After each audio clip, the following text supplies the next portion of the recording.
I'm like on that. What do you think changed the most since you started uni to, of course, where you are now, having graduated?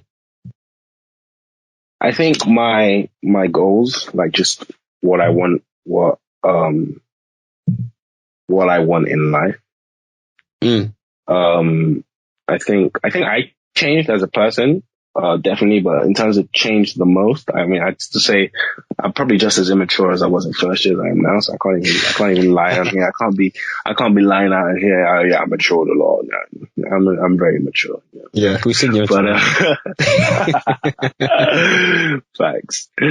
But yeah, for me, what changed the most is what I want in life, and I changed my career. So I did 4 years of aerospace engineering, and the last thing I want to be in this world is an aerospace engineer.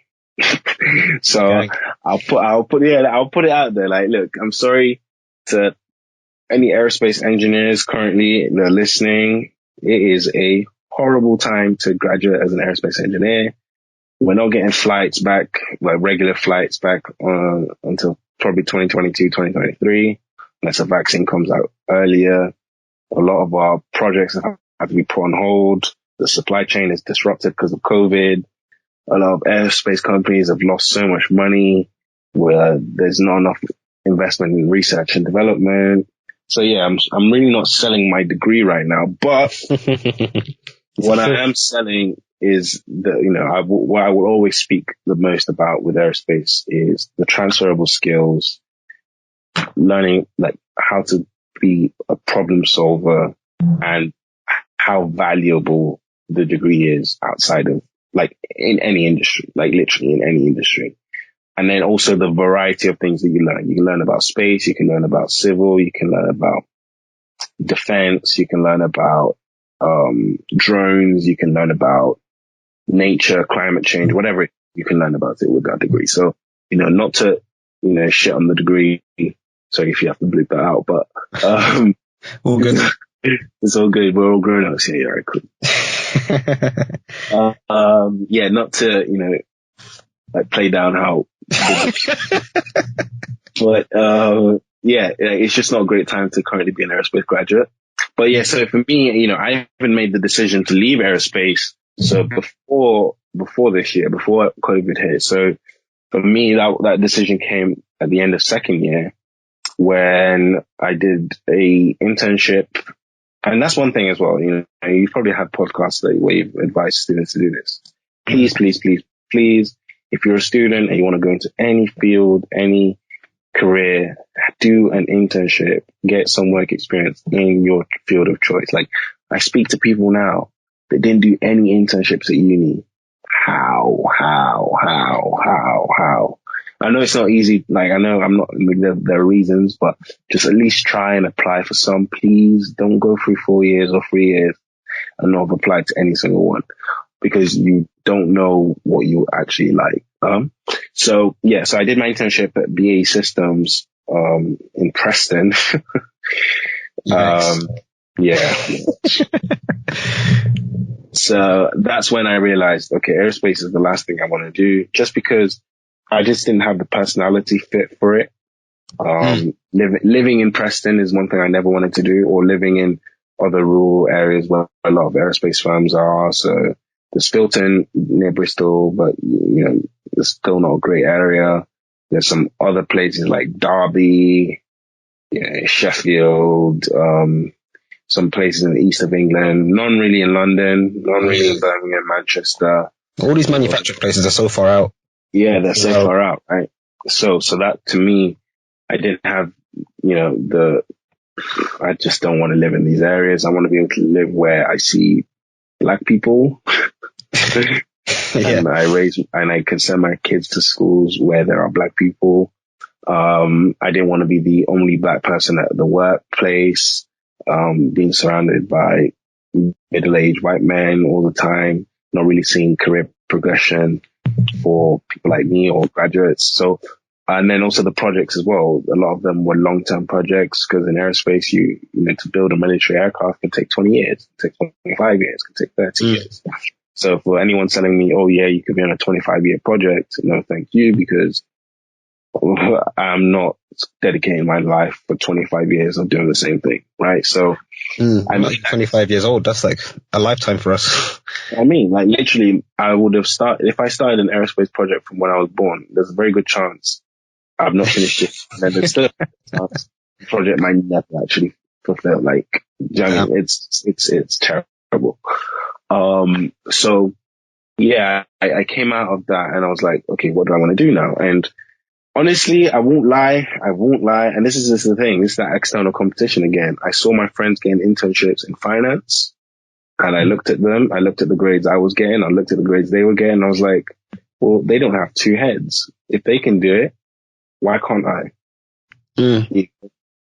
And then at the same time, they were telling me a lot of these finance companies pay way, way, way above aerospace, right? And that's just facts, right? Finance, computer science, consultancy, for any of the big firms, they pay more than aerospace companies do. And aerospace pays well. I think the average aerospace graduate salary is 32K, which is actually quite good.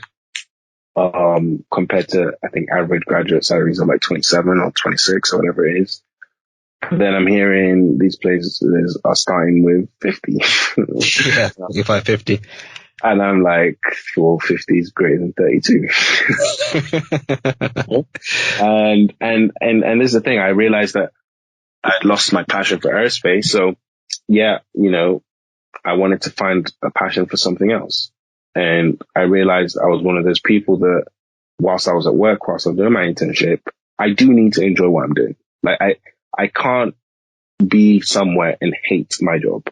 I don't care how much it pays me. I cannot hate my job because once you get the ick with any job, the days are numbered for that job because you will quit. You will get out of there. Once you get the ick, it's over. And it's just about delaying that process because it will happen. I mean, the way we're programmed now is not the same way our parents were, where they can work at the same place for like 20 years. Now it's 5-7 years and then we move, right? We find something new. Yeah. So yeah, for me, I made the decision to go into finance for a couple of reasons. Obviously, money is one, like you can't deny it. Like everyone can't, like you can't deny it. And then another thing for me was just being able to transfer my skills, right? And being able to use the same skills that I would use in aerospace, but in a different function. So one division that stood out to me the most within finance was research, because with aerospace, you research all the time. You're finding out new things all the time. You're implementing whatever knowledge you've learned. Yeah. Research is just the same, right? So whether it's you're researching a company or a country or, policies or whatever, you're using that to influence the decisions you make. So I looked into getting into research in banking firms. I applied for consultancies as well. I applied for technology. And then during that whole process of trying to find what else it is that I'm interested in, when you're doing interviews, when you're applying for things, that's when I realized, okay, I can enjoy this. I can enjoy that. I can enjoy this. There's more to my life than just being an aerospace engineer. So eventually I settled on going to research, a bank, and then I did my internship and I realized, like I said just earlier, I can't do a job I don't like. So I did my first internship and I realized as much as I like being in this firm and doing research within a bank, this specific part of research I didn't like as much, right? Yeah. And I said to myself, I'm going to bet on myself and I'm going to come back again on another internship and try and convert. Because the way these internships work is you have 10 weeks. You're an option for a full-time role. Like end of the 10 weeks or week 9, and I said to HR, as much as I love my time here, I just think this isn't working out for me. Can I please come back on another internship for another division? And that is a big gamble to make because you're turning down a graduate role. Yeah. Right? Down a job as soon as you finish uni. And little did I know that there was going to be a pandemic.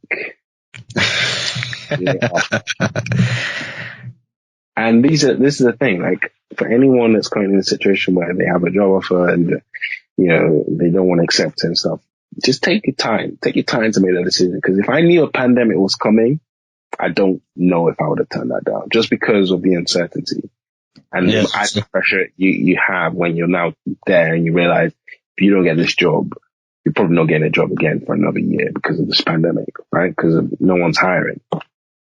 So it was a tough decision to make at the time. I didn't know the pandemic was coming, but I made it because I wanted to bet on myself. And I said to myself, this is what I want to do. This is the career that I want to be in.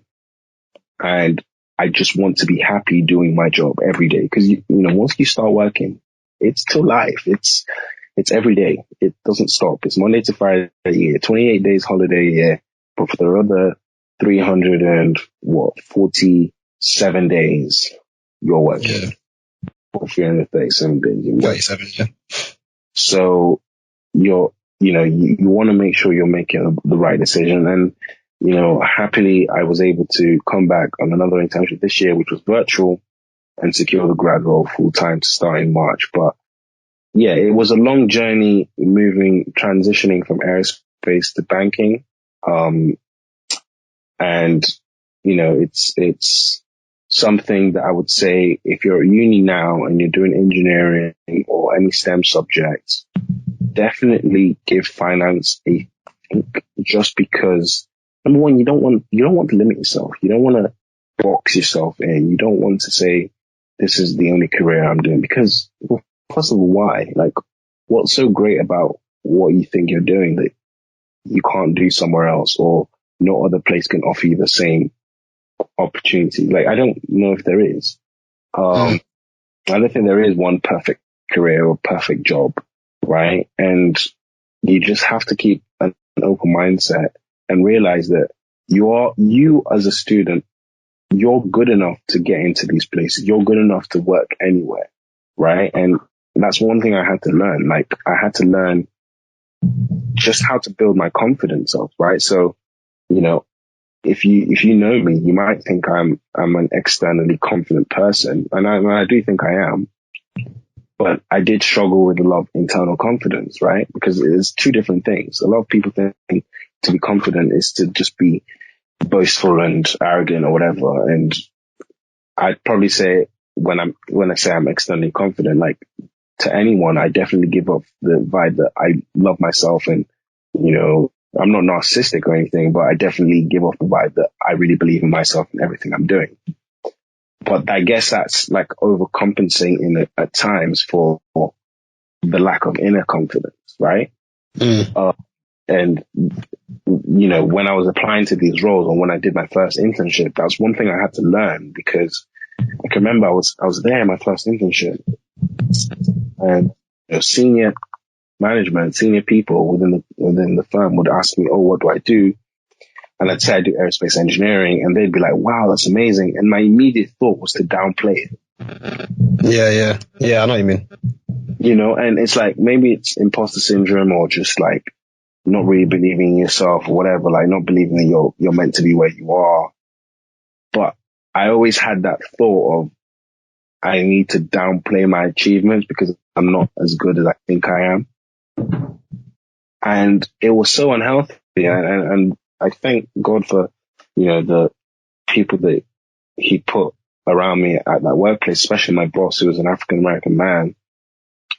And he literally pulled me aside one day and was like, why the hell do you keep shitting on yourself? Like, why do you keep downplaying your achievements? Like, he literally was angry at me, because I can remember we were in one meeting and we were going around as interns saying what we did, what unis we did it, what degrees we're doing, blah, blah, blah.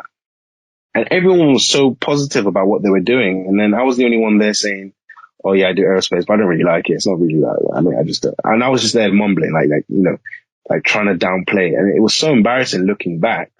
But that's something I'd always done. And I got to that when I was having a side meeting with him, and he was explaining to me, like, why are you shitting on yourself? That's when I realized, okay, I have an internal confidence problem.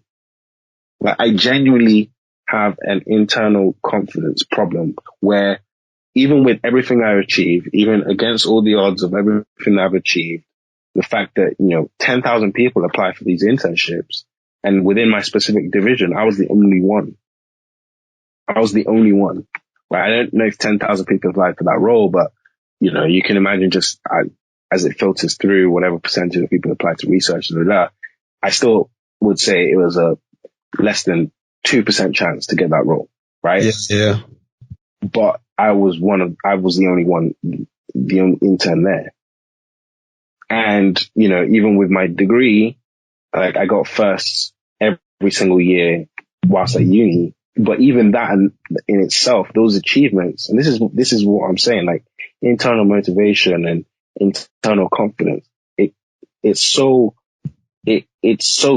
like detached from external achievements, external praise, external motivation. Like it's just not the same. Like you can achieve all these things and still doubt yourself every day.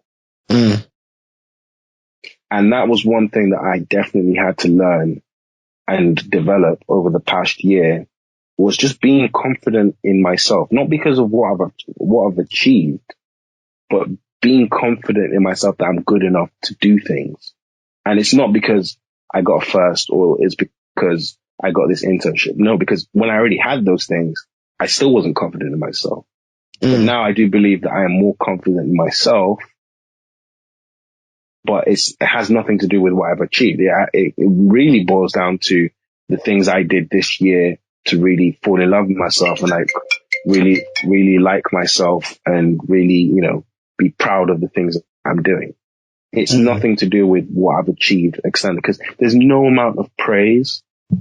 There's no amount of well dones. There's no amount of achievements and trophies that will make you really believe in yourself. Genuinely. So for me, that was a big learning curve. And, you know, I really appreciate my boss at the time for pulling me aside and literally telling me off, like, listen, to be an aerospace engineering student, first of all, as a black person, you know, in my course, there was 140 of us to start with, and there were only 3 or 4 black people.